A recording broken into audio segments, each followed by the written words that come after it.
Departamenti për çështje operative, në një veprim të koordinuar me Ministrinë e Punëve të Brendshme, kreu kontrollin e 38 anijeve në liçenin e Uhrit. U kryen kontrolle për statusin e anijeve dhe personave që i menaxhojnë ato, në përputhje me ligjin doganor, ligjin për lundrimin e brendshëm dhe rregulloret e tjera që rregullojnë importin, tregtinë dhe menaxhimin e anijeve. Menaxheri i doganës së Manastirit, Gjoko Tërposki, tha se ka pasur një aktivitet të shtuar të detyrimeve të importit të paguara për anijet që janë importuar përkohësisht, gjë që tregon se kontrollet po japin efekt. Ai sqaroi se qëllimi i kontrolleve doganore është të kontrollohet statusi doganor i anijeve që kanë hyrë në vend, veçanërisht anijeve të rregullta me import të përkohshëm.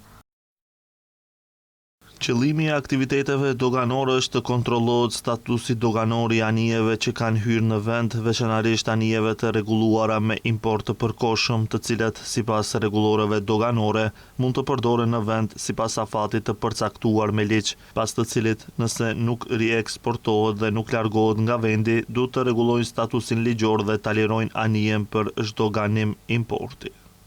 Ndërkohë, drejtori i Departamentit për çështje operative, Dushan Razmovski, theksoi se ekipet mobile do të vazhdojnë kontrollet e përforcuara, ku çdo mosrespektim i dispozitave ligjore do të rezultojë në sanksione të përshtatshme kundër vajtëse, përfshirë konfiskimin e anijes.